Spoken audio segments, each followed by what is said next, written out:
দেবদেবীদের উপরে অত্যাচার হয়, দেবদেবীদের উপরে কষ্ট নেমে আসে, তখনই কিন্তু সমাজের অবক্ষয় অবধারিত। সনাতন হিন্দু ধর্ম সেই কথাই আমাদেরকে শেখায়। আমরা সেই ধর্মের মানুষ, সেই মাটিতে জন্ম নিয়েছি, যে মাটিতে স্বয়ং প্রহ্লাদকে কৃপা করবার জন্য ভগবান নরসিংহ হয়ে এসেছেন, শুধুমাত্র ভক্তের উপরে অত্যাচারের হাত থেকে ভক্তকে রক্ষা করবার জন্য। পরের দিন করল প্রভাতে রাজা ইন্দ্রদ্যুম্ন সে গিয়ে বসেছে কোথায়? নিজের সিংহাসনে। মনটা বড় উদ্বিগ্ন। এমন সময় মন্ত্রী এসে দাঁড়িয়েছেন। মহারাজ, আগে মন্ত্রী কিছু বলবে? হ্যাঁ বলবো তো। দরজার বাইরে একজন সাধু এসেছেন, গেরুয়া পোশাক পরা। তিনি আপনার দর্শন করতে চান। একটু আপনি তাকে অনুমতি দিলে আমি নিয়ে এসো, শিগগিরই নিয়ে এসো। যেই এ কথা বলেছে, সাধুকে অতিথি ঘরে এসেছে। যে ব্যক্তি কোনো তিথি না মেনে আপনার বাড়িতে আসে সেই তো অতিথি। মহারাজ ইন্দ্রদ্যুম্ন সিংহাসন থেকে নেমে গিয়ে সাধুকে প্রণাম করলেন। আর যখন সাধুকে প্রণাম করছেন, সাধু উঠে দাঁড়িয়ে ইন্দ্রদ্যুম্নকে বলছেন, মহারাজ, আপনাকে একটা সংবাদ দেওয়ার জন্য আমি এসেছি। কি সংবাদ? লবণ সমুদ্রের উত্তর উপকূলে সাধু তীর্থ সমন্বিত ঔড় দেশ নামে একটি দেশ আছে, যেই দেশে আপনার ভবিষ্যৎ পরিকল্পনা বাস্তবায়ন হতে চলেছে। লবণ সমুদ্রের উত্তর উপকূল, যাকে আপনারা উড়িষ্যা বলে জানেন, ওই দেশটার নাম ছিল ঔড় দেশ। ওইখানে আপনার মনের ইচ্ছা পূরণ হবে। রাজা ছুটে গিয়ে সাধুর চরণটা জড়িয়ে ধরেছে। হ্যাঁ, মনে রাখবেন, আমি যদিও সেই মতের সেই পথের নয়, কিন্তু আমি বেলুড় মঠে গিয়েছি। আমি দেখেছি অনেক বড় বড় মানুষ এসে স্বামীজিদের পায়ে পড়ছে, চরণটা জড়িয়ে ধরছে। স্বামীজিকে বলছে, স্বামীজি 1 লাখ টাকা দিচ্ছি, আমার ছেলেটাকে একটু ভালো করে দেন না। বলে, টাকা দিলে কি ছেলে ভালো হয় গো? ছেলে ভালো করতে গেলে আগে বাবা মাকে ভালো হতে হয়। সাধু পথ বলে দিতে পারে, পথে যাওয়ার দায়িত্ব আমার। সমাজে যেমন সৈনিকের দরকার আছে, সমাজে তেমনি সাধুরও দরকার আছে। সৈনিক দেশ রক্ষা করে, সাধু সমাজের শৃঙ্খলতাকে রক্ষা করে। আমেরিকা, লন্ডন, ইউরোপে অনেক বড় বড় বাড়ি আছে, অনেক বড় বড় গাড়ি আছে, অনেক ধনী ধনী ব্যক্তি আছে, কিন্তু সাধু দেখতে গেলে ভারতবর্ষে আসতে হয়। জগতের কোথাও সাধু দেখা যায় না ভারতবর্ষ ছাড়া। ভক্তমণ্ডলী মায়েরা, ইন্দ্রদ্যুম্ন গিয়ে যখনই চরণটা জড়িয়ে ধরল, তাহলে আমাকে বলে দেন না, আমাকে বলে দেন না, আমার সেই ভগবান কিভাবে আছে, কিভাবে গেলে তাকে পাবো। এই যে সঙ্গে সঙ্গে ওই সাধু ইন্দ্রদ্যুম্নের সম্মুখে দাঁড়িয়ে ইন্দ্রদ্যুম্নকে বলে উঠছে, শোনো মহারাজ ইন্দ্রদ্যুম্ন, মনে রাখবে, শোনো শোনো মহারাজ,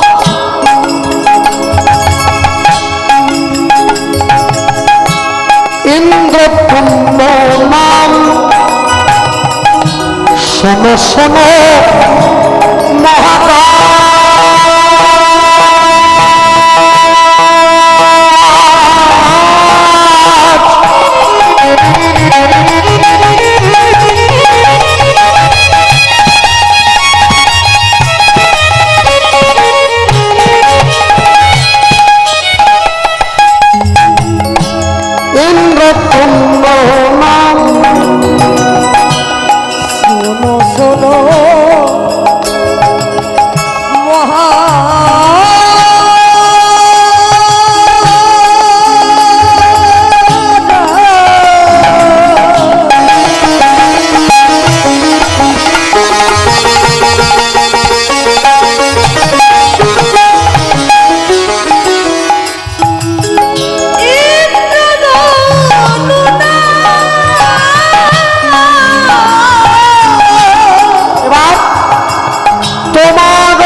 ভক্ত ধন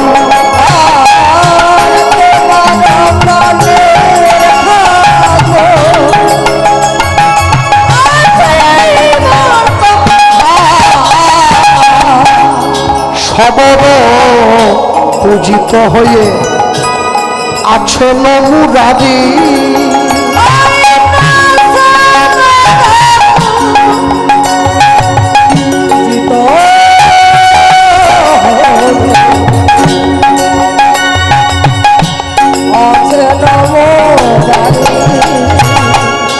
সবরে পূজিত হয়ে আছেন মুরারি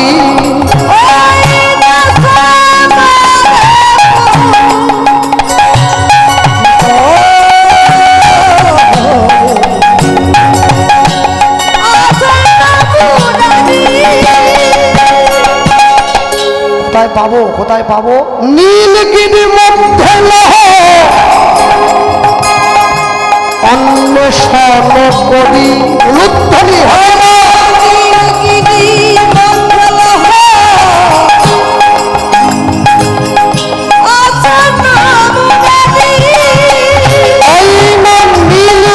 মধ্যে লহ অন্বেষণ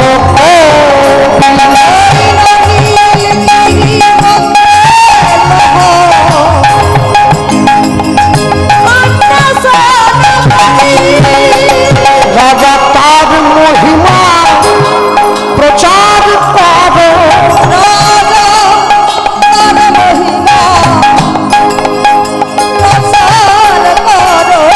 এই না জগৎ মাঝারে প্রতিষ্ঠা করে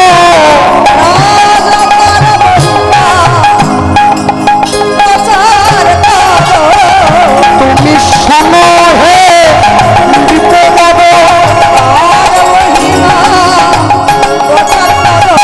জগৎ মাঝারে প্রতিষ্ঠা করো বলি শোনো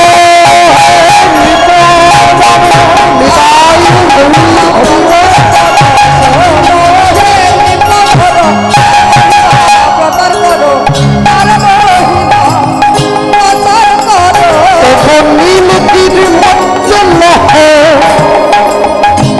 অন্বেষণ করি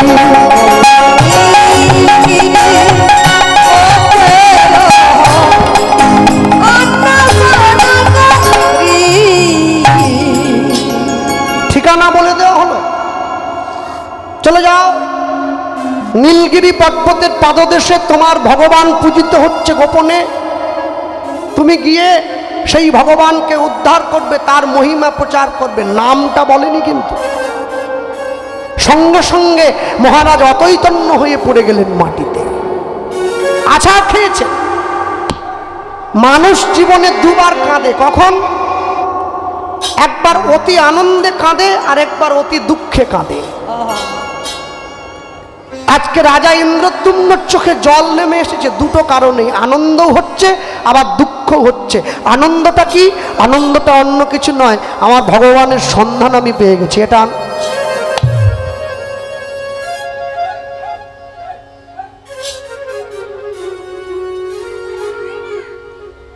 এটা আনন্দ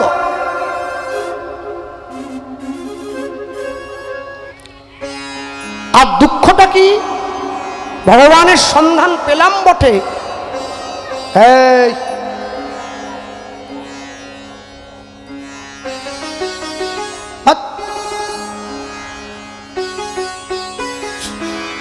এটা আনন্দ আর দুঃখটা কি যে এত কষ্ট করে সন্ধান পাওয়ার পরেও সম্পূর্ণ জানতে পারলাম না কোথায় গেলে পাওয়া যাবে আর এই চিন্তা করে রাজা রাজ্যের সকল রাজ্যবাসীকে খবর দিয়েছেন সকলের কাছে নির্দেশ দিলেন নীলগিরি পর্বতের পাদদেশে আমার ভগবান মুরারি রূপে সেবিত হচ্ছেন হাতে বাঁশি নিয়ে আছেন তোমরা যদি আমার সেই ভগবানকে এনে দিতে পারো আমি তোমাদেরকে 5টা গ্রাম দেব 1 লক্ষ স্বর্ণ মুদ্রা দেব আরে 2000 টাকা বেশি দিলে কীর্তনিয়ার ডেট খালি হয়ে যায় এ তো 1 লক্ষ স্বর্ণ মুদ্রা।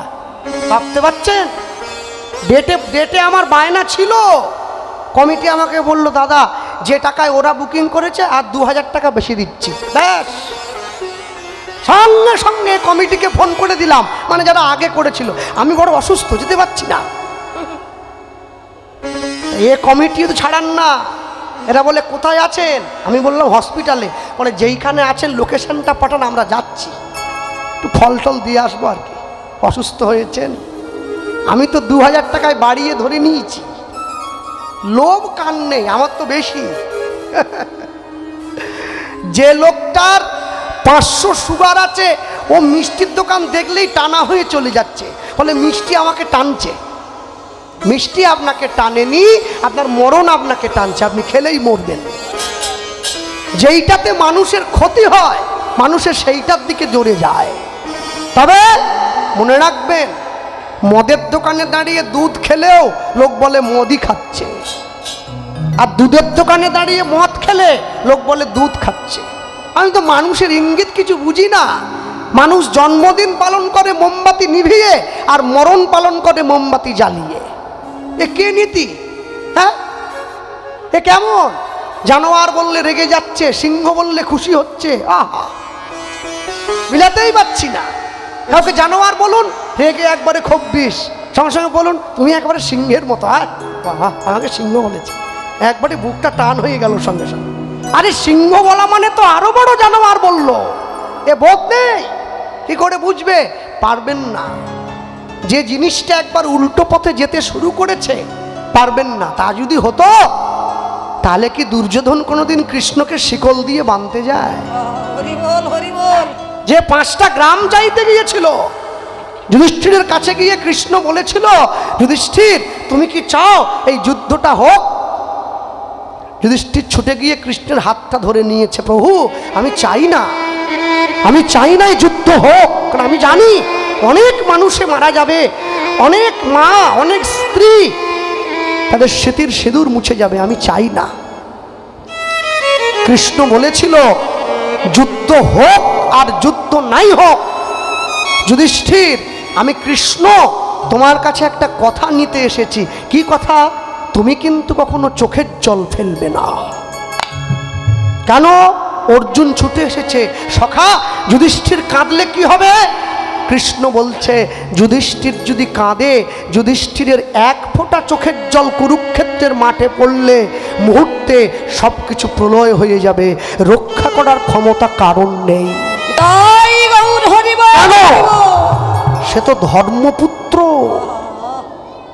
যে ধর্মকে সামনে রেখে পথ চলে, তার জীবনে দুঃখ এলে গোটা সমাজের দুঃখ চলে আসে। হ্যাঁ, ভক্তমণ্ডলী মায়েরা, বেশ, যুধিষ্ঠিরকে সান্ত্বনা দেওয়ার জন্যে কৃষ্ণ দুর্যোধনের কাছে গিয়ে দাঁড়িয়েছে। দুর্যোধন কৃষ্ণকে দেখেই ডাক দিয়েছে। দুর্যোধনকে দুর্জন বৃত্তি করে যে ধন উপার্জন করে, তার নাম দুর্যোধন। দুর্যোধনের কাছে গিয়ে কৃষ্ণ দাঁড়িয়েছে। দুর্যোধনের কাছে গিয়ে দাঁড়িয়ে পড়া মাত্র দুর্যোধন কৃষ্ণের দিকে তাকিয়ে বলছে, কি আগেই বুঝে গেছো যুদ্ধে হেরে যাবে, ওই জন্য ভিক্ষা চাইতে এসেছো? কৃষ্ণ মনে মনে ভাবছে, আমি গোটা জগৎকে ভিক্ষা দেই, আর এ আমাকে ভিখারি বলছে। কেন? ওই সিংহাসনটা পেয়েছে তো, অহংকারে ফুটছে। জগতে দুটো জিনিস আগুনে পুড়লে ফুলে ওঠে, একটা মুড়ি আর একটা রুটি। পুড়লেই ফুলে উঠবে, কিন্তু যত ফুলে উঠবে পোড়ার ভাগটাও বেশি উঠবে। মানুষ যখন অহংকারের আগুনে পুড়ে যায়, একটু একটু করে ফুলতে শুরু করে, বুঝতে হবে এবার কমবার সময় এসে গেছে। কৃষ্ণ গিয়ে যুধিষ্ঠিরের সম্মুখে দাঁড়িয়ে যুধিষ্ঠিরকে প্রশ্ন করছে, যুধিষ্ঠির তাহলে আসি, যাও।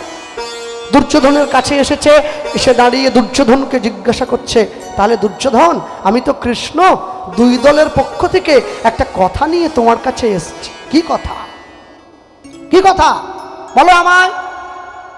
আচ্ছা আচ্ছা দুর্যোধন, পঞ্চপাণ্ডব যুদ্ধ করবে না, তুমি একটা কাজ করতে পারবে? ও, যুদ্ধ করবে না, এমনি সম্পত্তি আমার নামে করে দেবে? ভয় আছে তো, ভয় আছে। আরে আমার সঙ্গে যুদ্ধ করে পারে? আমার দলে কে নেই? দ্রোণ, অশ্বত্থামা, কে নেই আমার দলে? পিতামহ ভীষ্ম, এরা কি আমার সঙ্গে পারবে? ও ওদের হয়ে তুমি চাইতে এসেছো? বলো কি চাই? মানে বলছিলাম কি, পঞ্চপাণ্ডবের 5টা ভাইকে যদি তুমি 5টা গ্রাম দিয়ে দাও, কেউ আর যুদ্ধ করবে না, রাজ্য তুমি নাও। যুধিষ্ঠির এই কথাটা কানে শুনেছে, দুর্যোধনের কাছে কৃষ্ণ গিয়েছে, ধৃতরাষ্ট্র আর গান্ধারী বসে আছে ভেতর ঘরে।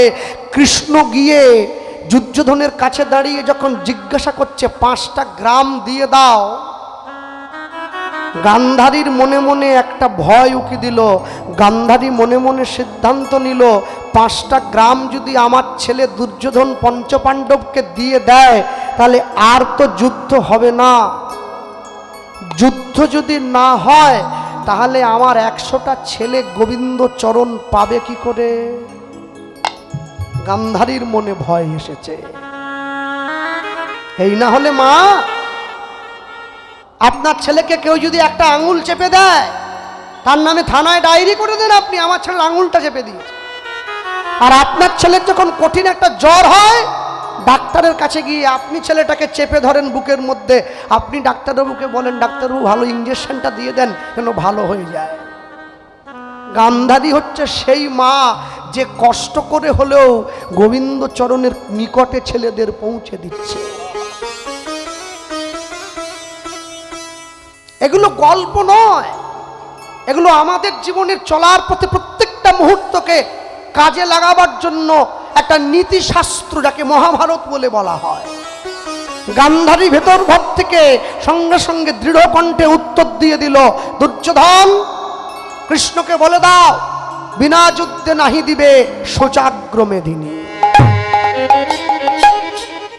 5টা গ্রাম তো দূরে থাক, ভগবান বুঝে নিয়েছে। মা, তুমি তো জানো পঞ্চপাণ্ডবের সঙ্গে যুদ্ধ করলে সূচের আগায় যতটুকু মাটি ওঠে তোমার ছেলেরা সেইটুকুও পাবে না। তুমি তোমার নিজের ছেলেদের হার নিজের ছেলেদের মুখ দিয়ে বলা করাচ্ছ, তুমি কেমন মা? মা গান্ধারী ঘরের মধ্যে বসে চোখের জল ফেলছে, সেই জলটা ভগবানের চরণে এসে পড়ছে। কৃষ্ণ, আমি জানি আমার ছেলেরা সৎভাবে তোমার চরণে যেতে পারবে না। তাই যদি হতো, তাহলে দুর্যোধন যেদিন তোমাকে আনবার জন্য গিয়েছিল, তোমার মাথার কাছে সোনার সিংহাসনে না বসে তোমার পায়ের কাছে ছেঁড়া চটেই বসতে পারত। কি করে জানবে? বিদুর শিখিয়ে পাঠিয়েছে তো, মাথার কাছে বসবি দুর্যোধন। কেন? তুই রাজার ছেলে না, তুই পায়ের কাছে বসলে তোর সম্মান চলে যাবে তো।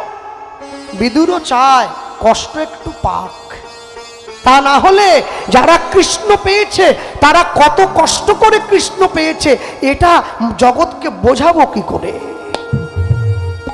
দুর্যোধন দেখছে কৃষ্ণ তো ওদের পাঠানো দূত হয়ে এসেছে, 5টা গ্রাম মায়ের কথা মতো বলে দিল, বিনা যুদ্ধে নাহি দিব শোচাগ্র মেদিনী। কোথায় কে আছে? কৃষ্ণকে বাঁধো, শিকল দিয়ে বন্দি করো, আষ্টপৃষ্ঠে বেঁধে দাও, ওকে জেলে পাঠাও, কারাগারে বন্দি করো, যেন পালিয়ে যেতে না পারে। দেখি তো পঞ্চপাণ্ডব কার বুদ্ধিতে যুদ্ধ করে। কৃষ্ণকে শিকল দিয়ে বেঁধে ফেলা হয়েছে।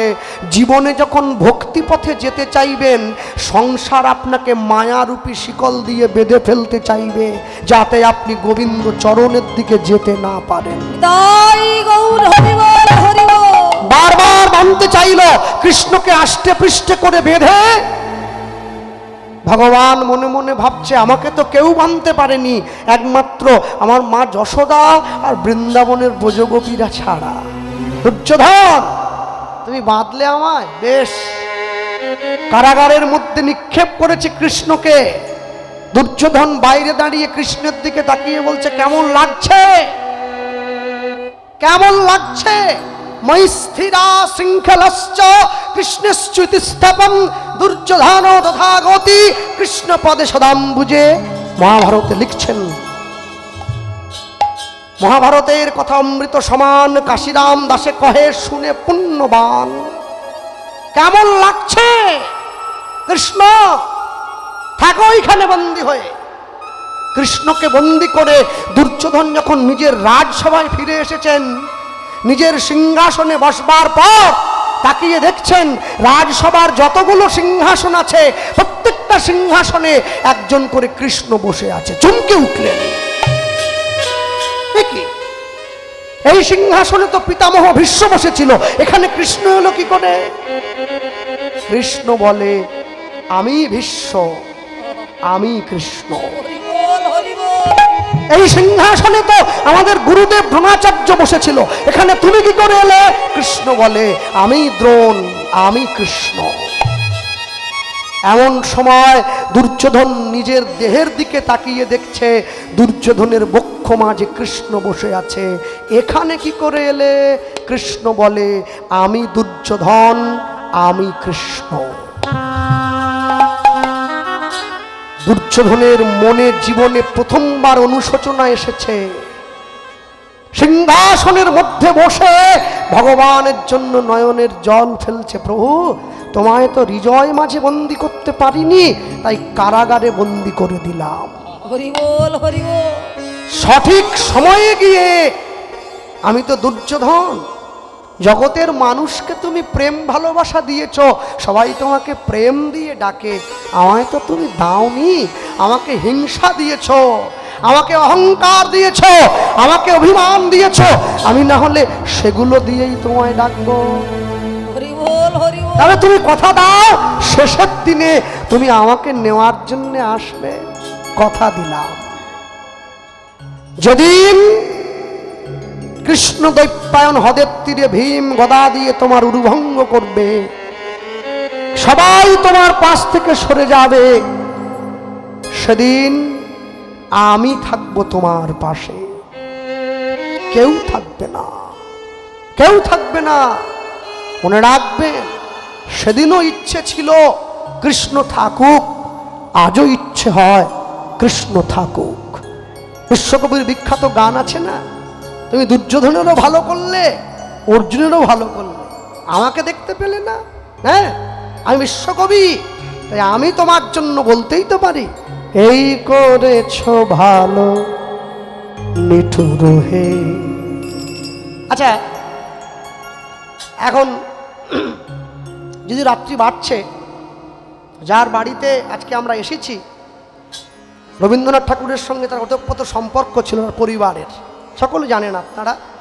এমনকি রবি ঠাকুরের হাতে লেখা 21টি চিঠি তিনি আমাকে দিয়ে গিয়েছিলেন, গত বছর দিয়েছেন, আমি রেখেছি আমার বাড়ির আলমারিতে। তা তিনি রবীন্দ্রসঙ্গীত শুনতে বড় ভালোবাসতেন। কোনো শিল্পিক মানসিক সম্পন্ন লোক রবীন্দ্রনাথকে ভালোবাসবেনি? আচ্ছা বলুন, একটা মানুষ একসঙ্গে দুরকম হতে পারে কি? ভালো আর খারাপ। যে ভালো সে তো ভালোই, যে খারাপ সে তো খারাপ। রবি ঠাকুর বলছেন ভগবানকে তাকিয়ে, তুমি ভালো সবার কাছে, তাই তুমি ভালো, কিন্তু আমার কাছে ভালো নয়, তাই আমি খারাপ বলবো, ব্যক্তিগত মত। তাই লিখছেন, এই করেছ ভালো। এবার খারাপটা লিখি, নিঠুর হে, নিঠুর হে, এই করেছ ভালো, এই করেছ ভালো, নিঠুর হে, নিঠুর হে, এই করেছ ভালো। উলুধ্বনি নিতাই গৌর হরিব,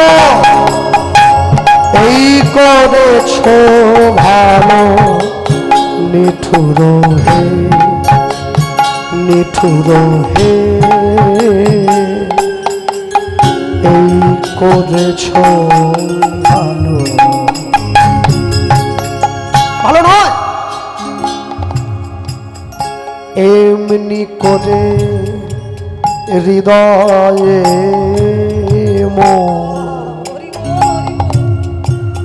তীব্র দাহন জাল, নিঠুর হে, নিঠুর হে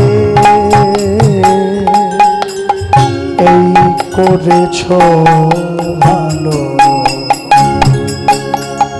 এই করেছ ভালো নিঠুর হে। নিতাই গৌর হরি হরি বল।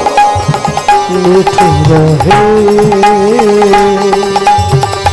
এই করেছ ভালো, আমার এ ধূপ না পোড়ালে গন্ধ কিছুই নাহি ঢালে। আচ্ছা, ফু দিয়ে মোমবাতি নিভিয়ে দেওয়া যায়, ফু দিয়ে ধূপ নেভানো যায়? যে ধূপটা প্রত্যেক দিন মন্দিরের মধ্যে জ্বালিয়ে দিয়ে আসেন আপনারা, ধূপের গন্ধে পুরো মন্দিরটা সুগন্ধে ভরে যায়। কোনোদিন ধূপটাকে গিয়ে প্রশ্ন করেছেন, তুমি যে নিজে পুড়ে যাচ্ছ তোমার কষ্ট হচ্ছে না? ভগবান নিজে পুড়ে গিয়ে আমাদেরকে সুখ দিচ্ছেন।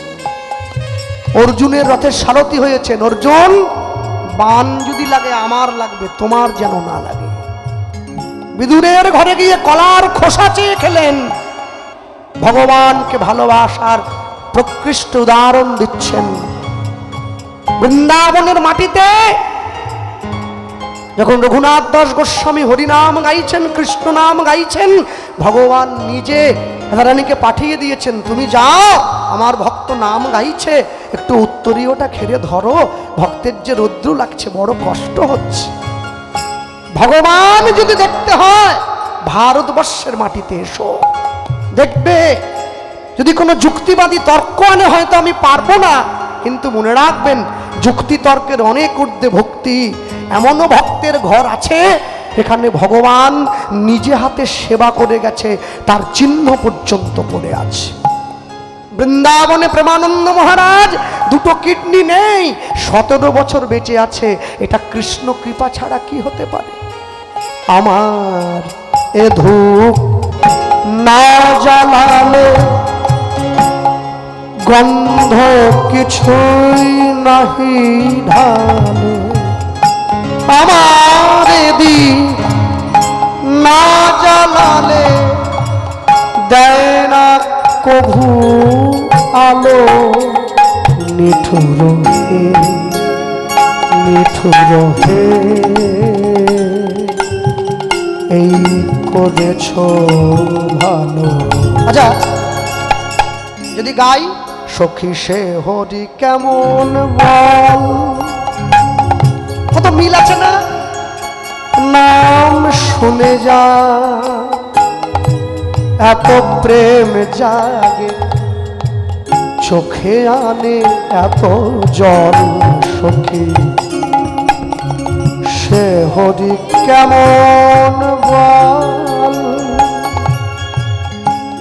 সে কি আসে এই পৃথিবীতে গাহি রাধা নাম বাঁশরিতে। সে কি আসে এই পৃথিবীতে গাহে রাধা নাম বাঁশরিতে। যার অনুরাগে বিরহী যমুনা, যার অনুরাগে বিরহী যমুনা হয়ে ওঠে চঞ্চল। সখী সে হরি কেমন বল, সখী সে হরি কেমন বল, সখী সে হরি কেমন বল।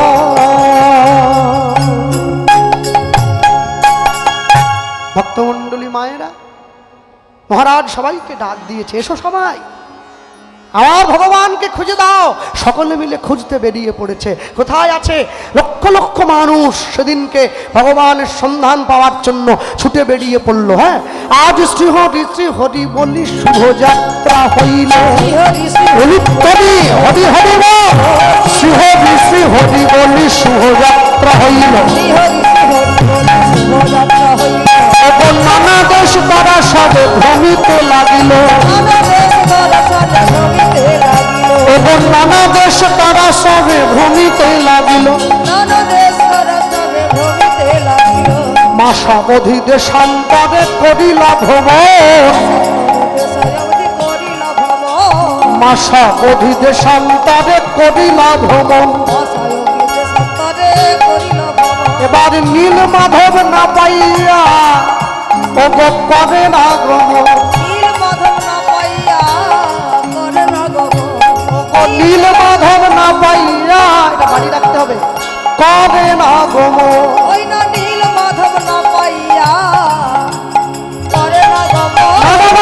সন্ধান মেলে না, সন্ধান মেলে না, যার লাগি কাঁদে প্রাণ, যার লাগি কাঁদে প্রাণ, ওগো যার লাগি কাঁদে প্রাণ। হরি হরি হরি কহে, বলি হরি হরি হরি কহে, বলো হরি হরি হরি কহে, বলো হরি হরি হরি কহে, হরি হরি হরি কহে।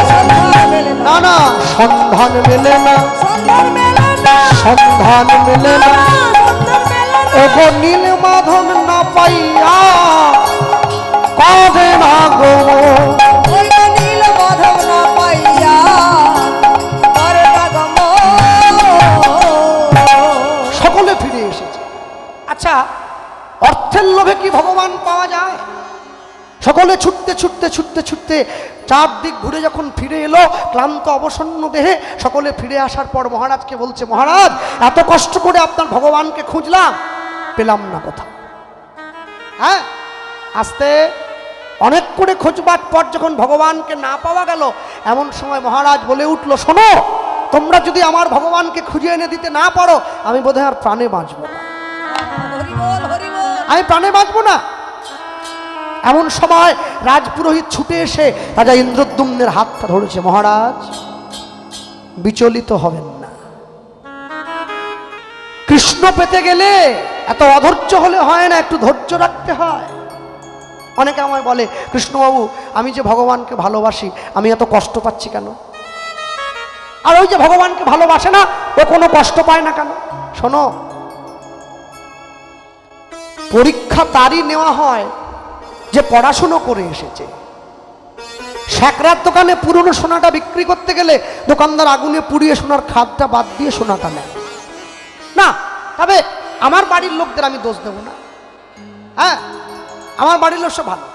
কেন বলো তো? আমি যখন মরে যাব ওরা সব দিয়ে দেবে আমার সঙ্গে, বলে দিয়েছি, কিছু থাকবে না। এই যে জামাটা পরে গান গাইছি এটা দেবে, কাপড়টা দিয়ে দেবে, সব। যে বিছানায় শুয়ে মরবো ওটা দিয়ে দেবে না, পালঙ্ক দেবে না, ওটা ঠাকুর মশাইকে দিয়ে জল ছিটিয়ে শুদ্ধ করে নেবে, ওটা ঠিক আছে। ল্যাপটপগুলো দিয়ে দেবে আর। হ্যাঁ, তারপরে পাড়ার লোক যদি এসে বলে এই যে আংটি পরে গাইতো, বলে সোনাতে দোষ হয় না, খুলে নেবে। হ্যাঁ, টিভি ফ্রিজ আলমারি সব রেখে দেবে, ও অসুবিধা নেই, ও তো কারেন্টের জিনিস, কোনো ক্ষতি নেই। এবার আমার ছেলে মেয়েরা একটা কর্ম করবে। কি কর্ম? ওরা শ্মশানে গিয়ে একটা মাটির হাঁড়ি আমার মাথার সামনে দেবে, যে বাবা তো অনেক কিছু করলো, এই হাঁড়িটা থাক, বাবা অন্তত জল খেয়ে থাকুক। এখন কথা, বাবা যদি উঠে বসে পড়ে, উঠে বসে যদি আবার ঘরে ফিরে আসে, আবার বুড়োকে টানতে হবে, তার থেকে হাঁড়িটা ফুটো করে দাও, শুয়ে শুয়েই খাবে, ওটার দরকার নেই, একবারে গুছিয়ে রেখেছে। হ্যাঁ, মানুষ মরে যাওয়ার পরে অঞ্চলে গেলে ডেথ সার্টিফিকেট দেয়, আমি তো বেঁচে থাকতে থাকতে কিনে রেখেছি। আমি LICর কথা বলছি, বেঁচে থাকলে 20 লাখ, মরে গেলে 40। সেদিন থেকে আমার স্ত্রী জানতে পেরেছে যে আমার স্বামী LIC করেছে, নমিনি ওকে রাখা হয়েছে, ও সেদিন থেকে ঠাকুরকে একটা করে ফুল বেশি দিচ্ছে, শেষের ফুলটা। হ্যাঁ, ঠাকুর আমার স্বামীকে তুলে নাও। বলে কেন? কেন? বলে শোনো, স্বামী গেলে স্বামী পাওয়া যায়, টাকা পাওয়া যাবে কি? টাকা পাওয়া যাবে না। হ্যাঁ, 40 লাখ টাকা কম, গোপাল কৃষ্ণ অনেক পাওয়া যায়। বলছে ফোন করবো নাকি? মনে রাখবে, সংসার বড় আজব। আজ পর্যন্ত সংসারে থেকে কেউ সুখ পায়নি। মরুভূমিতে জল কবু মিলে না যেমন, সংসারে সুখের আশা জানিবে তেমন কেউ পায়নি। আপনাকে কষ্ট পেতেই হবে। যার 500 টাকা আছে সে 500 টাকার জ্বালায় জ্বলে, যার 1000 টাকা আছে সে 1000 টাকার জ্বালায় জ্বলে। জ্বলতে আপনাকে হবে, বেরিয়ে চলে যেতে পারবেন না। ভক্তমণ্ডলী মায়েরা, রাজপুরোহিত এসে রাজামশাইয়ের হাত ধরে বলছে, মহারাজ কোনোদিন কোনো লোভ দেখিয়ে ছলনা করে ভগবান পাওয়া যায় না।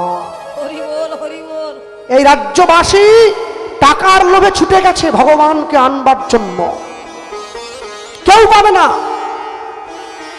সেই ভগবানের সন্ধান আপনাকে দিতে পারবে যার মধ্যে কোনো লোভ নেই। কেউ কি আছে? কেউ কি আছে এরকম? আছে, আছে। আমার ভাই রাজপুরোহিত বিদ্যাপতি, কোনো লোভ নেই, অর্থের লোভ নয়, সম্পত্তির লোভ নয়, সেই একমাত্র পারে আপনাকে এই ভগবানের খোঁজ। খবর দাও বিদ্যাপতিকে, খবর দাও। বিদ্যাপতি ছুটে এসে মহারাজের সামনে দাঁড়িয়েছে। মহারাজ আমি শুনেছি, শুনুন, 1 লক্ষ স্বর্ণ মুদ্রা 5টা গ্রামের লোভে আমি ভগবানকে খুঁজতে যাব না। আমি খুঁজতে যাব ভগবান জগৎ মাঝে প্রতিষ্ঠা পাবে, ভগবান সবার জন্য হবে, এই লোভে। বিদ্যাপতি দেখো না, রাজ্যবাসী কেউ তো পারল না, তুমি একবার। মহারাজকে প্রণাম জানিয়ে বিদ্যাপতি এসে দাঁড়িয়েছেন নীলগিরি পর্বতের পাদদেশে, ঘন জঙ্গল। এখনো যদি আপনারা উড়িষ্যাতে যান, নীলগিরি পর্বত আছে, দেখবেন কত ঘন জঙ্গল। নীলগিরি পর্বতের পাদদেশ দিয়ে ঘুরে বেড়াচ্ছেন, গভীর জঙ্গলে প্রবেশ করেছেন। অঝোর নয়নে বৃষ্টি হচ্ছে। আজকে 3 দিন পথশ্রমে ক্লান্ত বিদ্যাপতি একটা চালের দানা পর্যন্ত পায় নাই যে পেটে খাবে, প্রাণ রক্ষা করবে। মনে মনে ভাবছে এই জঙ্গলের মধ্যেই বুঝে প্রাণটা আমাকে দিতে হবে। আর এই চিন্তা করে হঠাৎ করে দূরে তাকিয়ে দেখছে সন্ধে নেমে আসছে। এই জঙ্গলের মধ্যে একটা ছোট্ট পাতার কুটির দেখা যাচ্ছে, আর সেই কুটিরের মধ্যে থেকে একটু আলোর রশ্মি বেরিয়ে আসছে। অনেক কষ্টে পা পা করে সেই কুটিরের সামনে গিয়ে দাঁড়িয়ে দরজায় টোকা দিচ্ছে, কেউ কি আছো? একটু দরজা খোলো না, আমি বিদ্যাপতি, একটু জল দাও, আমি ব্রাহ্মণ। দরজায় টোকা দেবার পর 16 বয়সী এক নবযৌবনা পূর্ণবয়স্কা কন্যা এসে দাঁড়িয়েছে প্রদীপ হাতে নিয়ে বিদ্যাপতির সম্মুখে। আর এই যে বিদ্যাপতির সম্মুখে এসে দাঁড়িয়েছেন, বিদ্যাপতি প্রশ্ন করছেন, কে তুমি? আমার সম্মুখে দাঁড়িয়েছ এসে, কি তোমার পরিচয়? এই ঘন জঙ্গলের মধ্যে থেকে তুমি কোথায় এলে, কি করে এলে? আমায় একটু আশ্রয় দেবে? এখানে একটা বিখ্যাত গান আছে, ছোট্ট করে গান একটু গাই। সম্মুখে যখন দাঁড়িয়েছে, বিদ্যাপতি প্রশ্ন করছে, তুমি কে? একটু পরিচয়টা দাও। হ্যাঁ, একে কীর্তনাঙ্গে, কীর্তনে টপ্পা গান বলে বলা হয়। এ গানগুলির আগে বড্ড প্রচলন ছিল মনোহরশাহী ঘরানায়। এখন কীর্তনীয়াদের চর্চার অভাবে গানগুলি আস্তে আস্তে করে বিলুপ্তির পথে। তবে গানগুলি খুব জনপ্রিয়তা পেয়েছিল একটা সময়। চলুন একটু গান শুনি। বলকে তুমি তুমি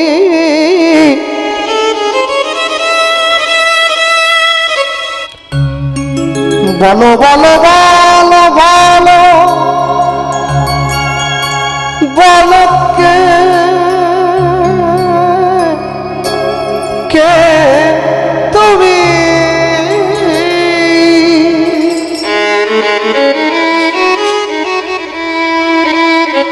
দাঁড়ায় আছো দাঁড়ে, বলো কে তুমি?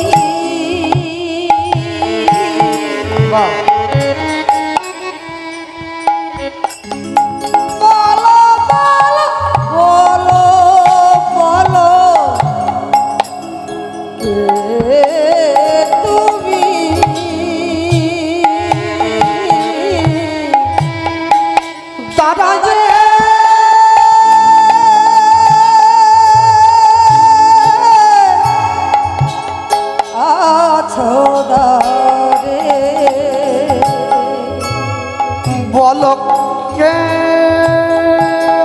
তুমি?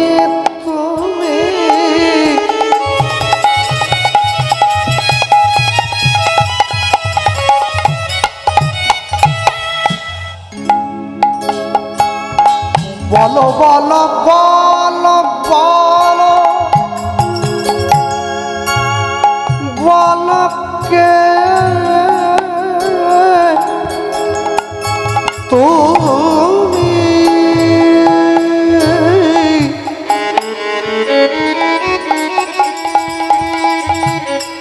দাঁড়ায়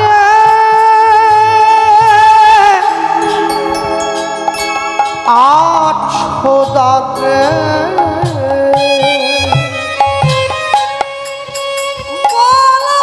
কে তুমি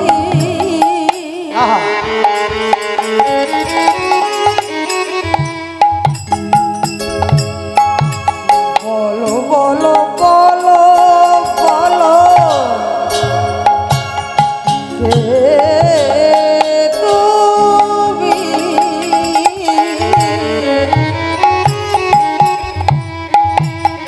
দাঁড়ায়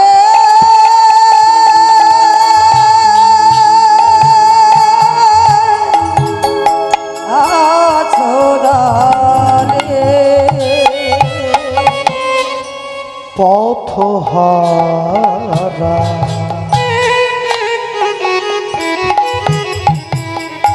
পথি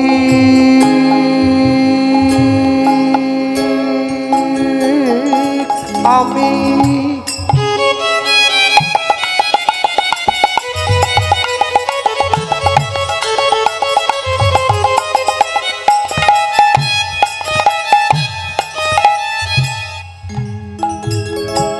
করুণা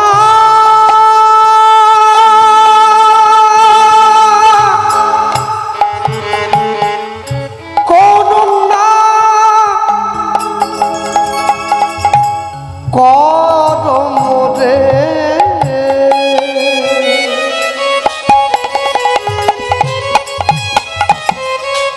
ওই না পথ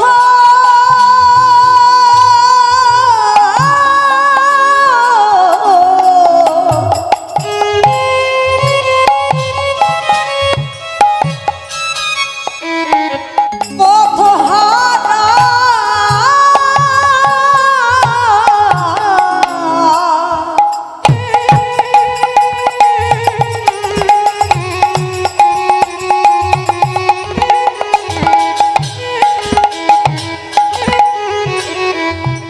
পথে আমি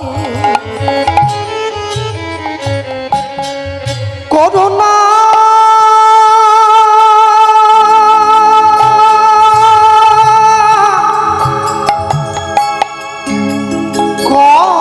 করমরে ওই না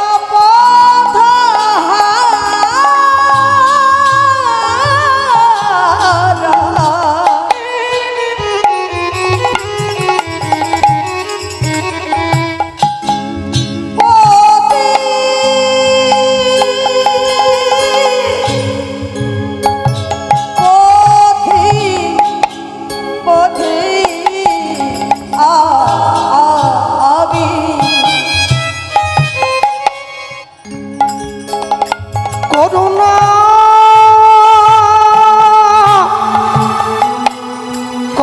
করমরে বলকে বলকে তুমি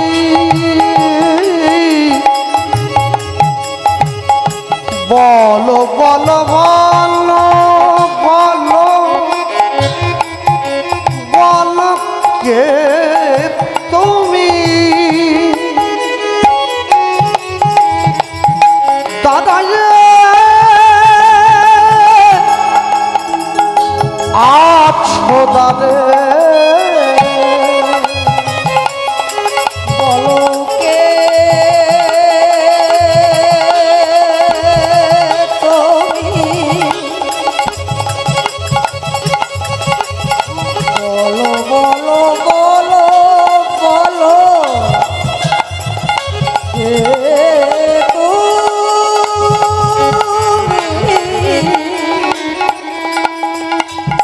দাঁড়ায়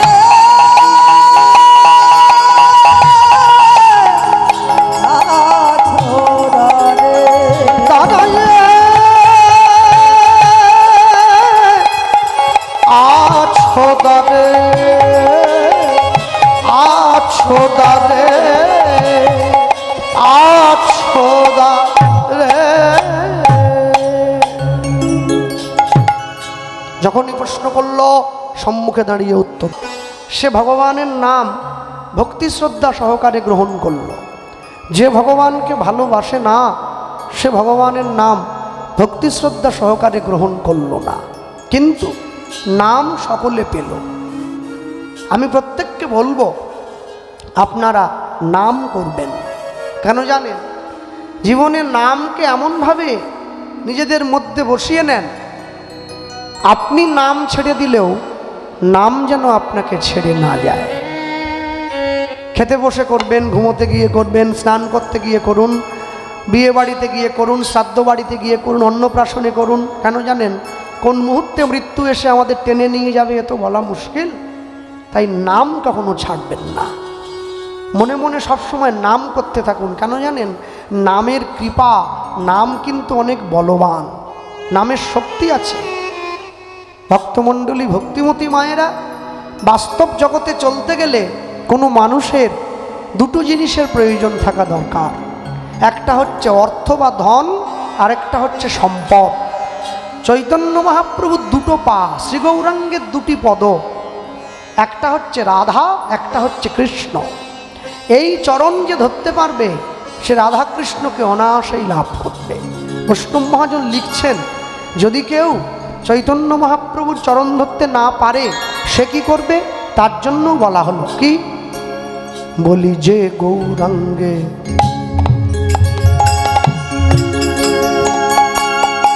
নাম লয়, নাম লয়,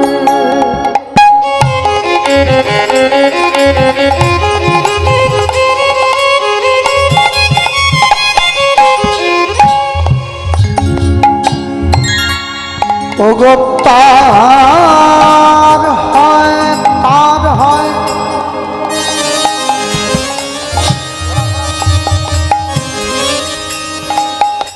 তার হয়, তার হয়, তার হয় কৃষ্ণ প্রেমোদয়।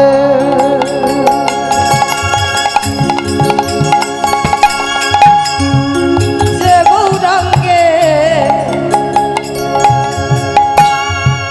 নামালা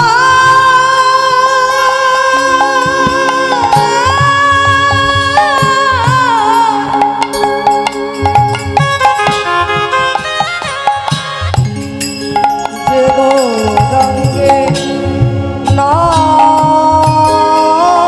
নামালা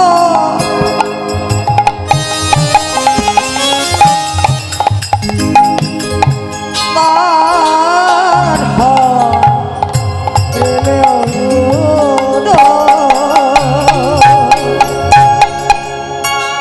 তার মই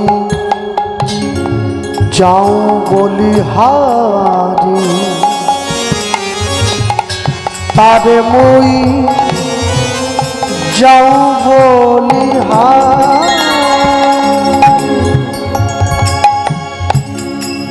তারে যাও বলিহারি,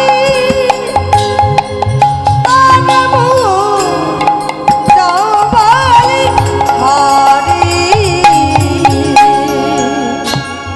গৌরাঙ্গ গুণেতে ঝুরে, অগণিত লীলা তাহে স্ফুরে,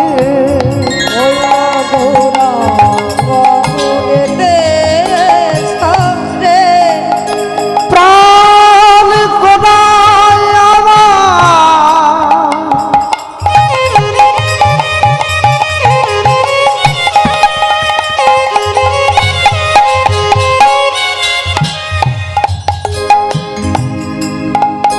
প্রাণ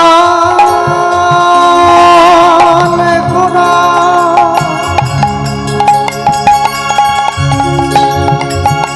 আমার, আমার,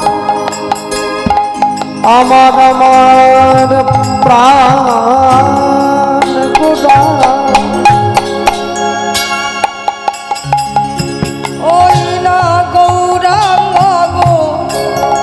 গৌরাঙ্গ গুণেতে ঝুড়ে ঝরে ওই না মুক্তলীলা তারে সরে সেজন ভকতি অধিকার সেজন ভক্তি অধিকারী সেজন সেজন ভক্তি অধিকারী সেজন ভক্তি অধিকারী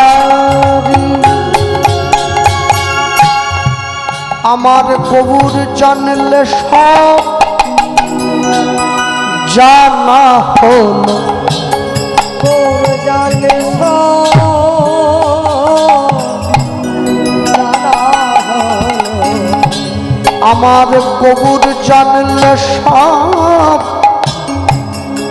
জানা হল আমার ঘরে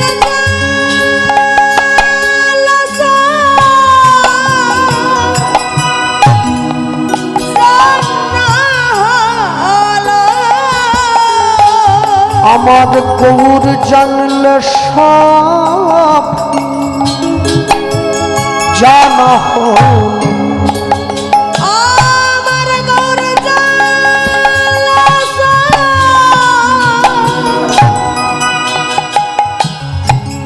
জানা হলো ওগো শাস্ত্র জানলে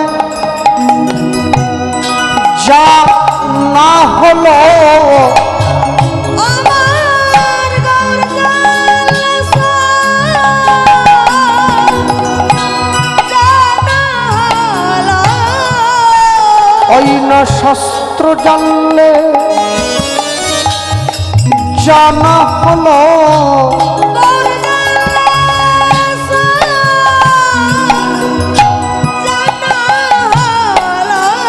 বলি ধর গৌরে চরণ ধর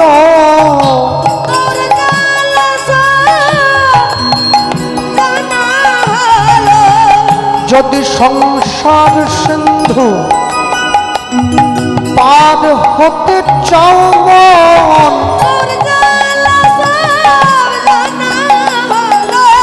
মোদের আর কোন গতি নাই ভাই,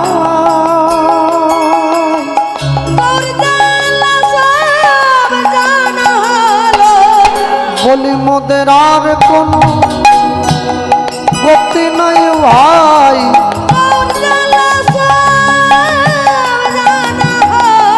ওই না গৌর চরণ সম্বল বিনা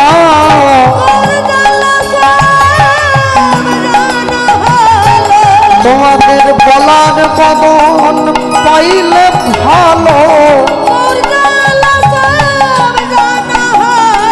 মোদের গোনাদি ফুরাইয়ে গেল,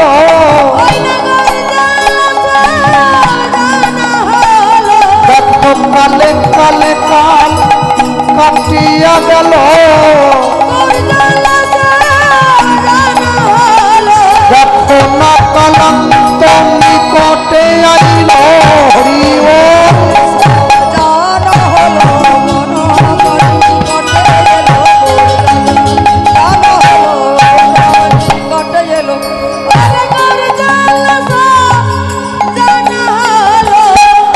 সেজন ভকতে অধিকারী, সেজন ভকতে অধিকারী,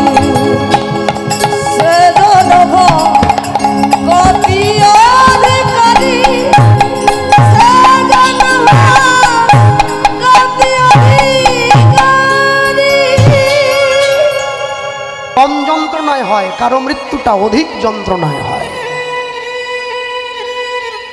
ভগবানকে সবসময় জানাতে হয়, প্রভু জীবনে দুটো যন্ত্রণা আমি প্রচণ্ড পরিমাণে পেয়েছি, একটা জন্ম যন্ত্রণা আর একটা মৃত্যু যন্ত্রণা, দুটো। এই দুটো যন্ত্রণার লাঘব যদি কেউ করতে পারে তাহলে জগতের কোনো ব্যথাই তার কাছে ব্যথা বলে মনে হবে না। হরি বল, হরি বল। আমি এই জন্য বললাম, যেদিনকে উনি মারা গিয়েছেন সেদিন রাত্রিতেই আমি পূর্ব মেদিনীপুর নন্দীগ্রাম থেকে কীর্তন করে ফিরছি, তখন প্রায় রাত্রি 1টা কিংবা 1:30 হবে। তো ওনার বন্ধু যিনি কীর্তন শুনতে যান আমার চারদিকে, তিনি ওই রাত্রিতে আমাকে ফোন করেছেন। তো তিনি জানেন না যে আমি কীর্তন করে ফিরছি, আমি গাড়ির মধ্যে বসা, ক্লান্ত, আমার মায়ের শরীরটাও খুব খারাপ। হঠাৎ উনি ফোন করে আমাকে খবরটা দিলেন। তো দিয়ে উনি বললেন যে আপনি কিন্তু এখনই কাউকে কিছু বলবেন না, কালকে সকাল হলে সব জানাবো। তো মনে রাখবেন, আমি যে এই পরিবারে কীর্তন করতে আসি বা এনারা আমাকে ডেকে আনেন, এটা শুধুমাত্র টাকার সম্পর্কের জন্য নয়। এনাদের সঙ্গে আমার একটা ভালোবাসার সম্পর্ক আছে। সেই জন্য আজ বিগত 3 বছর আমি এনার বাড়িতে কীর্তন করেছি। আমি তুষারবাবুকে কোনোদিনই পয়সার কথা বলিনি। এমনকি গত বছর ওনার আবদার হয়েছিল আমি 2 দিন ওনার বাড়িতে গাইব। আমি শুধু ওনাকে এইটুকু বলেছিলাম যে বাবা, আমি তো 2 দিন কোনো জায়গায় গাই না, 1 দিন পাওয়া মানেও অনেক ব্যাপার, কষ্টসৃষ্ট করে যেতে হয়।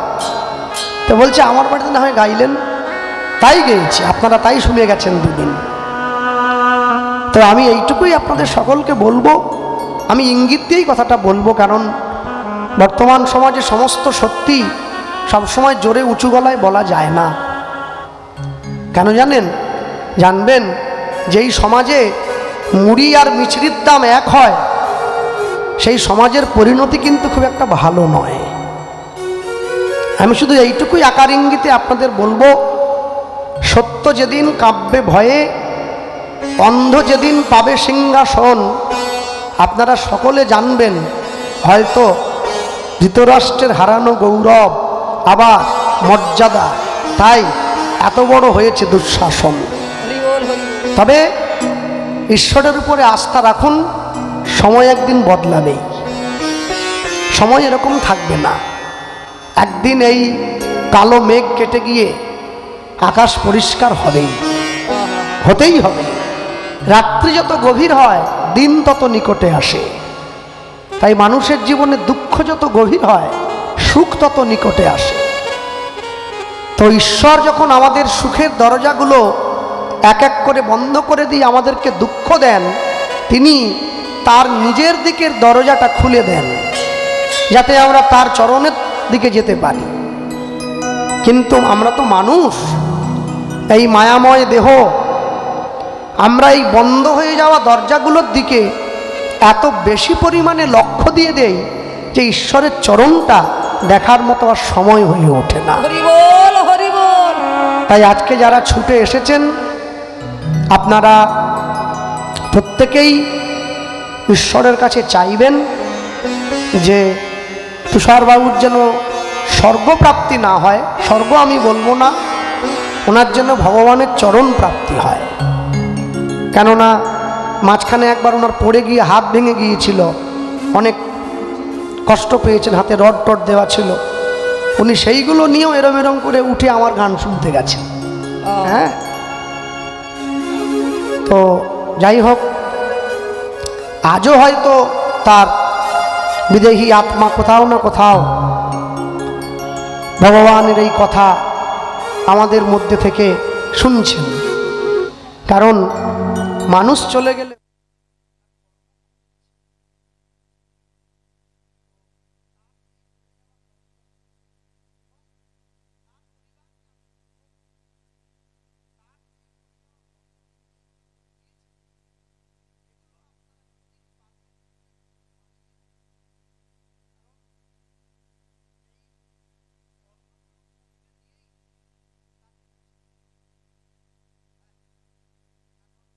কথা বলতে, আজকে আমার দুপুরবেলার আসার কথা ছিল, তো আমি মঞ্চে দাঁড়িয়ে বলি কথাটা, আমি আজকে আসতাম না, কিন্তু যেহেতু ওনাকে আমি কথা দিয়েছি, তাই জন্য গানের 30 মিনিট আগে আমি এসেছি।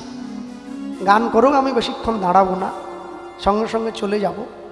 কারণ কিছু কিছু শোক আছে, কিছু কিছু দুঃখ আছে, যেগুলো বলে বা লিখে প্রচার বা প্রকাশ করা যায় না, সেগুলো মনেই রাখতে হয়। তা না হলে দুপুরবেলা এসে পড়লেও আমার কোনো ব্যাপার ছিল না, কিন্তু যার জন্য ছুটে আসা উচিত সেই মানুষটাই নেই। সেই জন্য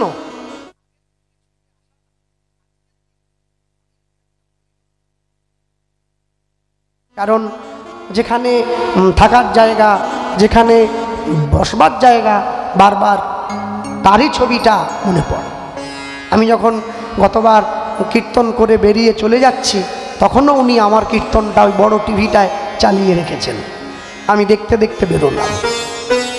তো যাই হোক, আপনারা প্রত্যেকে ভালো থাকবেন এবং সুখে থাকবেন, এবং ভগবানকে জানাবেন যে কোনোদিন ওনার মতো মানুষ এইভাবে যেন আর চলে না যায়। কেননা একজন ভালো মানুষকে দিয়ে সমাজ তো গঠন হয় না, এরকম অনেক মানুষকে দিয়ে সমাজ গঠন হয়। তাই সমগ্র পশ্চিমবাংলায় আমি অনেক ভালো ভালো মানুষের বাড়িতে গিয়েছি, এনারই মতো তাদের প্রত্যেকেরই মৃত্যুটা খুব হৃদয় বিদারক। যার জন্য আমি কীর্তনের সুবাদে বেরিয়ে কোথাও আর একবারে কোচবিহার থেকে সুন্দরবন পর্যন্ত বছরে 220 থেকে 30 জায়গায় আমি ঘুরে বেড়াই, সারা বছরটাই বাইরে থাকি। দুর্গাপুজোর থেকে আমি গান শুরু করেছি। তো এইভাবে এই জন্য আমি কোথাও আর কোনো নিজস্ব আত্মিক সম্পর্ক স্থাপন করি না, শুধু এই ভয়েতে। আমি কীর্তনের লোক, মানুষ আমাকে বায়না করে, আমি যাই, কিছু খাই তো খাই, কীর্তন করি, পয়সা নেই, বাড়ি চলে যাই, একটা যন্ত্রের মতো। কারণ আমি জানি সম্পর্ক স্থাপন করলে, সম্পর্কটা বজায় রাখা যত বড় কষ্টের, সম্পর্কটা ছিন্ন হয়ে গেলে সেই দুঃখটা আরও বড় কষ্টের। কারণ আমি যখন আসরে উঠে আসছি, তখনও পর্যন্ত মাথার মধ্যে আমার নেই যে আজ আমি কি গাইব। হরি বল, হরি বল।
ভগবান তাকেও নাম দিয়েছেন, যে ভগবানকে ভালোবাসেন না ভগবান তাকেও নাম দিয়েছেন।